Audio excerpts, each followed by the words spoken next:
in the little series that we have been dealing with, if you would turn to 1 Timothy chapter 5. 1 Timothy chapter 5. Now that which is before us this morning is the last in the series which we've been dealing with, and we promised that when we came to this particular time, as far as our study is concerned, that we would deal with the matter of the unemployment insurance, the matter of welfare, and the matter of old age security. And so that's what we're going to just mention by way of what we have in 1 Timothy chapter 5. Again, I'm simply going to read a few verses here, the first 8 verses. Rebuke not an elder, but entreat him as a father, and the younger men as brethren, the elder women as mothers, the younger as sisters, with all purity. Honor widows that are widows indeed. But if any widow have children or nephews, let them learn first to show piety at home, and to requite their parents, for that is good and acceptable before God. Now she that is a widow indeed and desolate trusteth in God, and continueth in supplications and prayers night and day. But she that liveth in pleasure is dead while she liveth. And these things give in charge, that they may be blameless. But if any provide not for his own, especially for those of his own house, he hath denied the faith, and is worse than an infidel or an unbeliever. Now verse 8 has been a verse that has struck me very, very forcibly from a personal point of view. And much that we have to say this morning deals with the matter of personal conviction, deals with the matter of personal choice. And I realize that as far as I'm concerned, that some of these things are strictly up to you and up to me to decide. However, there are some things that are not left up to us to decide. And that is simply that we have a responsibility, don't we? Every single one of us within the framework of our homes, we have a responsibility to care for our homes. Now that's scriptural. That's exactly what the Bible says. And in fact, if there are those of us who renege on that particular responsibility, the Bible is very, very harsh with reference to that particular conduct.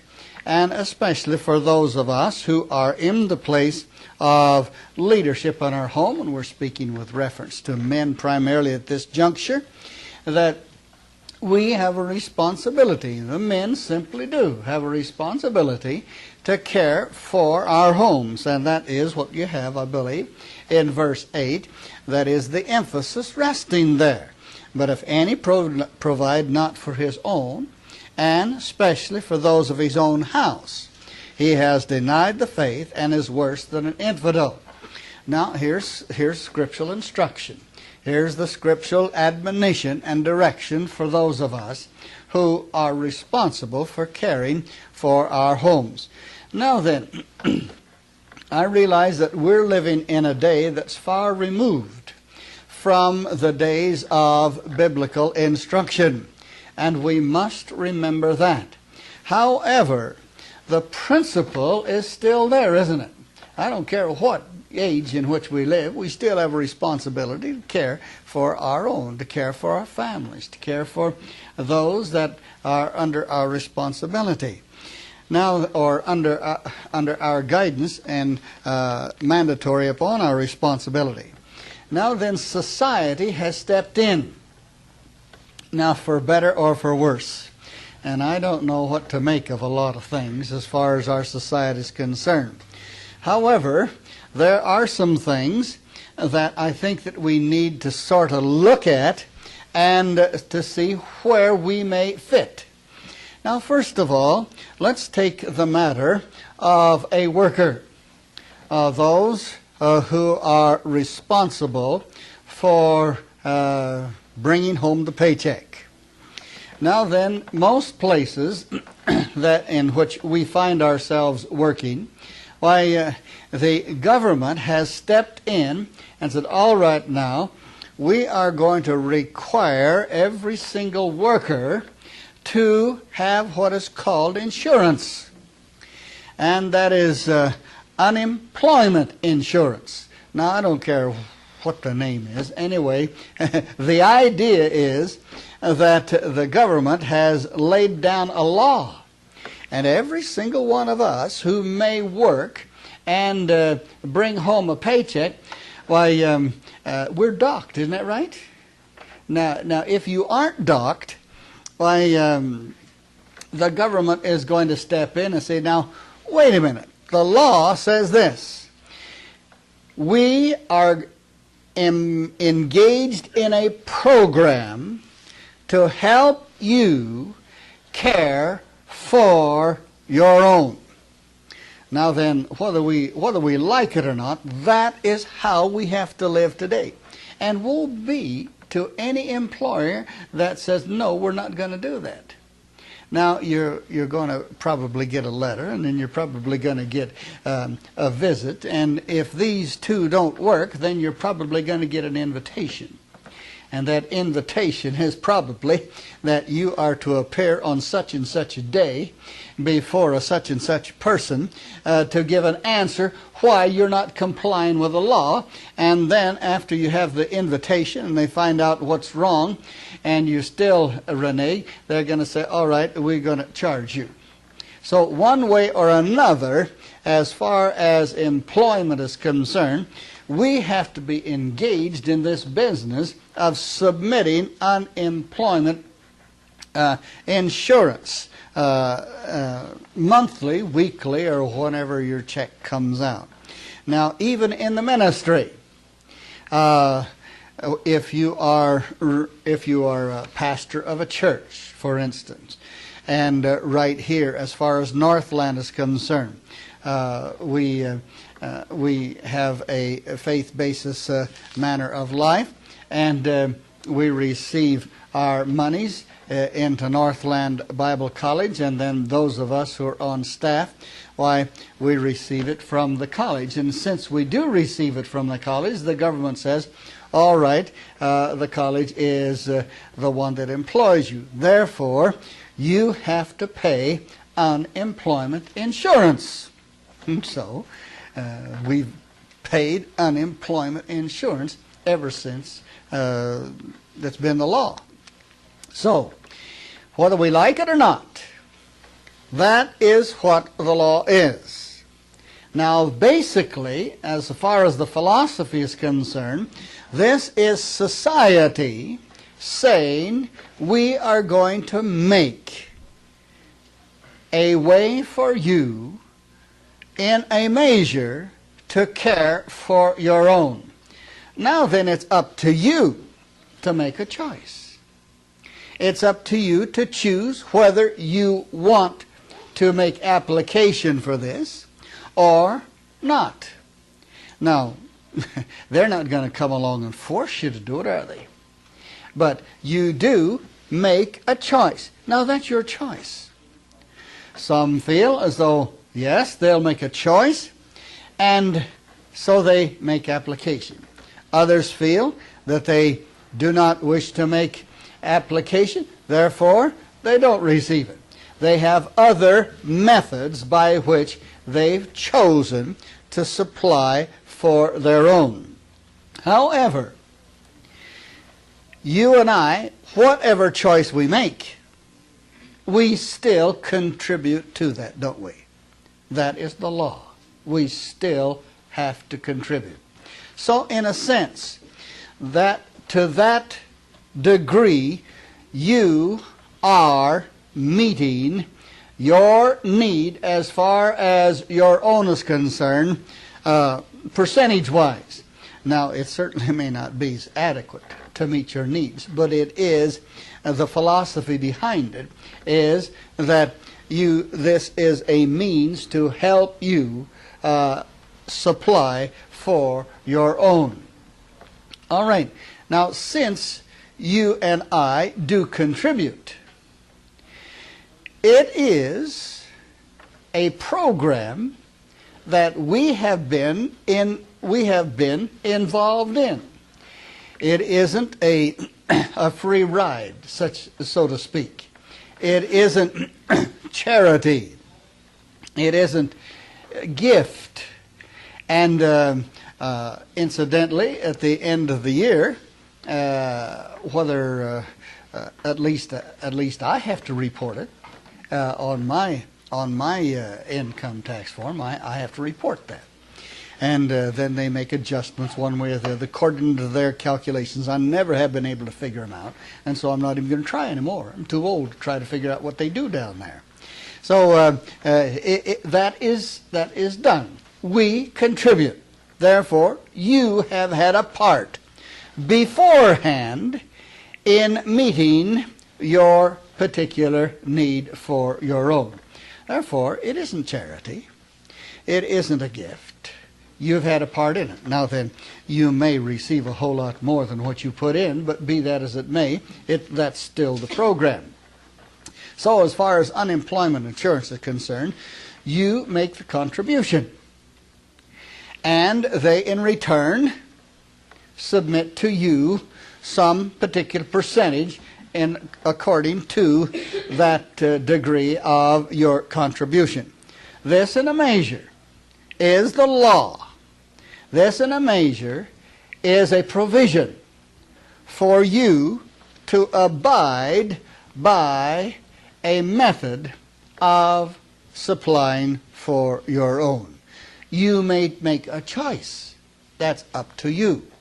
That's where it becomes an individual matter, whether you wish to receive it or whether you don't wish to receive it.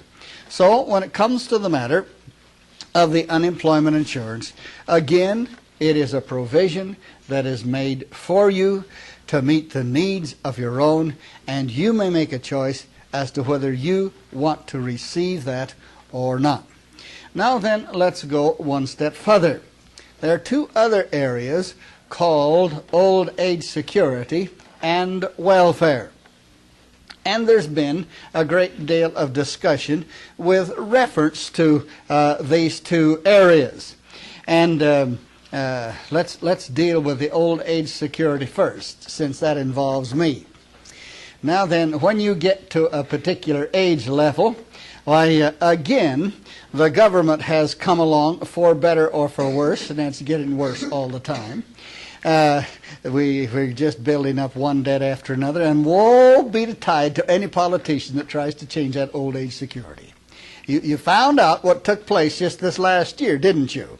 Boy, I want to tell you, those gray-headed and bald-headed people, they really got up in arms when there was a suggestion that they trim off their old age security in a measure, because there's too many votes now. Too many people living too long and getting this money, whereby it's just a drain in the treasure to no end. And so the politicians, what they wanted to start was very good, but now they got a tiger by the tail and they don't know how to turn loose of that tiger without getting bit. But since that is the social program, the old age security, when you reach 65, bingo, you qualify. Now then, you may or may not make application for the old age security. Now then, let me tell you what department the old age security comes from. Do you know? Well, I didn't know a thing about it.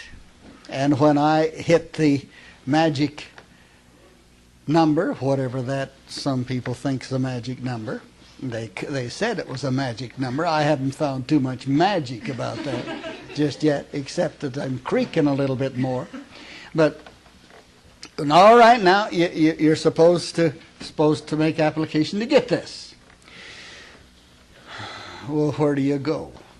And what do you do? And etc. I'd learn all about it. And you know, I didn't pay a bit of attention to that for a while. And when those checks begin to come, man, that's the first time in my life I ever got a check on a regular basis. Now that's true. Oh, that is since I started in the ministry. I worked a few years beforehand. When I was in the Navy, I got regular pay and all of that. But I've never got so much money in all my life on a regular basis. Man, I'm in the hoi polloi bracket. Now that, and I'd cash that check, and I never, ever paid any attention to what was on that check. Now let me tell you what department that comes from. All of you listen very carefully. The Health and Welfare Department. The Health and Welfare Department. You see, I'm on welfare, and man, I'm getting a check. I'm all welfare. And I didn't know this, and it's marked on there, OAS, Old Age Security, but from the Health and Welfare Department.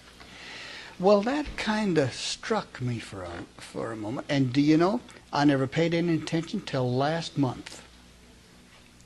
I said, I'm going to find out. I'm going to take a look and see what's written on this check. All I've been doing is looking at the right-hand side of that check. That's all I've been looking at. And just to see how I should write my name on the back of it. Come in, folks, all except Duffy there. Someone want to take Duffy home?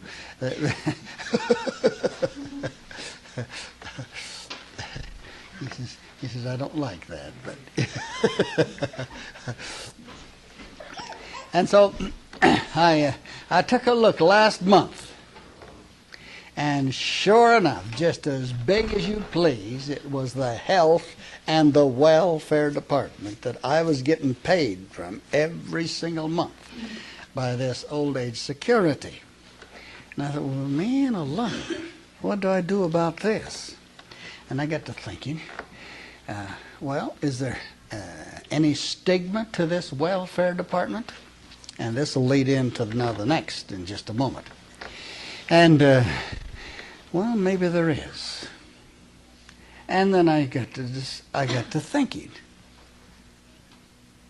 I want to ask you a question. Have you ever gotten a letter from the welfare department asking you to make a donation? Have you? Do you donate to it? You better believe you donate to it. Now, I could stand up here and make a kind of a gesture that since you haven't donated to the welfare, why, I'd forgive you, but maybe the government won't be quite so charitable. Do you know why? Do you pay any taxes? Do you? Well, go down and buy 75 cents worth of something. Do you pay any taxes? Yeah. Do you ever get these little slips about the first of the year or thereabouts? There's such a thing as called a school tax, a property tax, you pay sales tax, and you pay taxes on your telephone, you pay taxes on your hydro, you buy a car, and oh, they'll really sock it to you. Everything you do, buy yourself some medicine, or is that taxed? I don't know. Buy yourself a pack of cigarettes, and I don't think any of you do, but boy, oh boy, they really stick it to you. And then I was noticing, as far as the news report is concerned, that when it comes to liquor, and I don't buy that either, but I want to tell you, they really stick it on that too. And then go down and buy some gasoline for your car. Do you pay any taxes on that? You're just taxed and taxed and taxed and taxed and taxed and taxed. Any old way you look at it, you're taxed. Isn't that right? And then when those taxes begin to come in, you've got some fellas sitting down there, and you've got a bunch of departments, like the Health and Welfare Department. Gimme. Gimme. That's right. That Health and Welfare Department says, gimme my share. I was talking to someone here not too long ago about the ministry of natural resources. And I was told that the ministry of natural resources was invited to figure out some added project this summer because they had so much given to them in the budget that they had to create a new program. Where did they get all of that? They didn't return any taxes to you, did they? Not a speck. Not $1. Now, some of you might have gotten back some income tax, percentage-wise. But you see, the more I got to thinking about that, was that I've been paying into that. I've been paying into it and paying into it and paying into it and kept paying into it. And so my old age security is just what?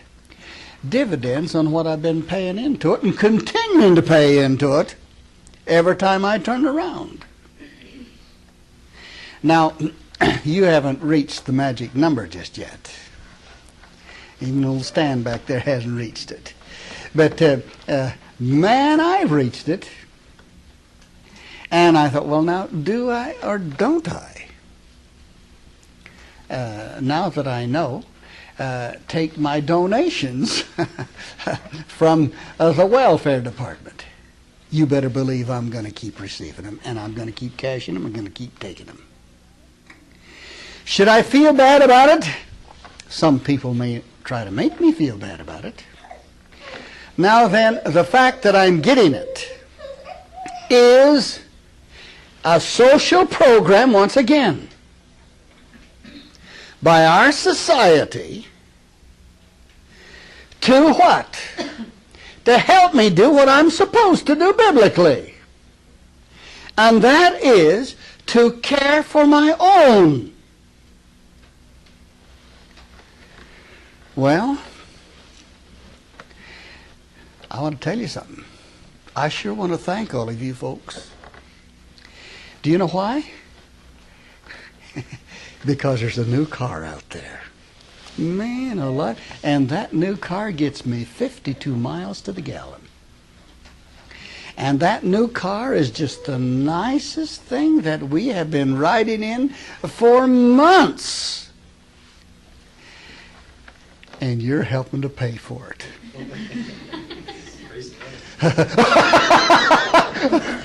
Who could ask for a better deal than I got, huh? Who could? I met Michelle out here on the road the other day, and she said, got a new car. I says, I sure have. You know, I wish you kids had a new car like that. She says, so do I. And I said, well, you can. And then she started figuring up, yeah, but a long wait.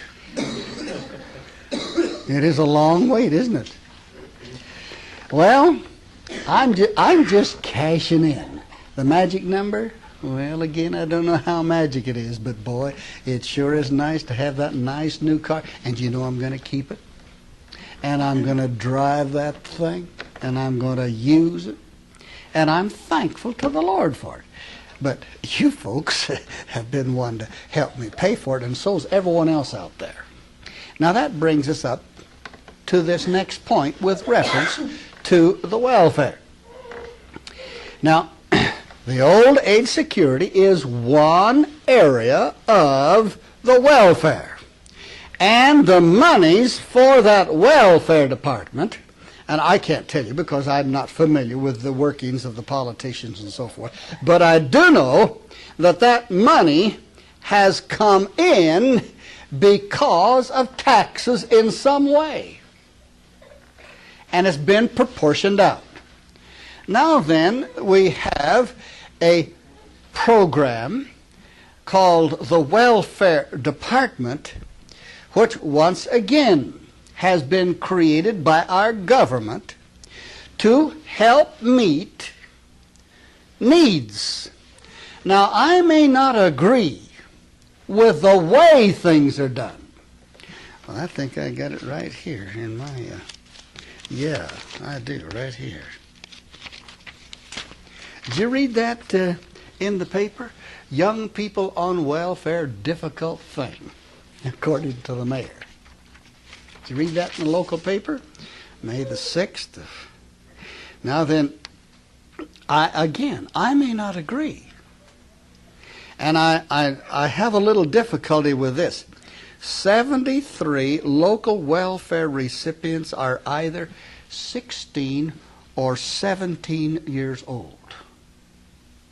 They ought to be home. That's where they ought to be. Now you see, again, we can pick holes in a program, can't we? We can say, this isn't right. Well, that's true. And there's a whole lot that isn't right with the old age security. Now, I think I would feel kind of chintzy if I was making $50,000 or $60,000 a year and still receiving my old age security. But that's the program, isn't it? Now, I don't know what these folks that are making $50,000 or $60,000 think when they get their old age security every month. I don't know what they think. I know how I would think. I'd say, well, that's a little bit out of order. And I'd probably do something about it. But here in this case, and there's a mother's name here, and she's just gotten real hot about the whole situation because of her daughter. And she's really ribbing the welfare department over because she wants her daughter home, where her daughter should be. And this is what's making parents have some real heartaches. And some of you parents may face this with reference to your children. Because once in a while, maybe one of these children say, well, Mom and Dad, they're square between the ears, and I'm just going to leave home and go on welfare. Well, now, apparently they can do that. At least 73 of them are doing it now in the city. Well, again, we may not agree with the way things are done, but it's still a program of which you and I are contributing to. Isn't that right?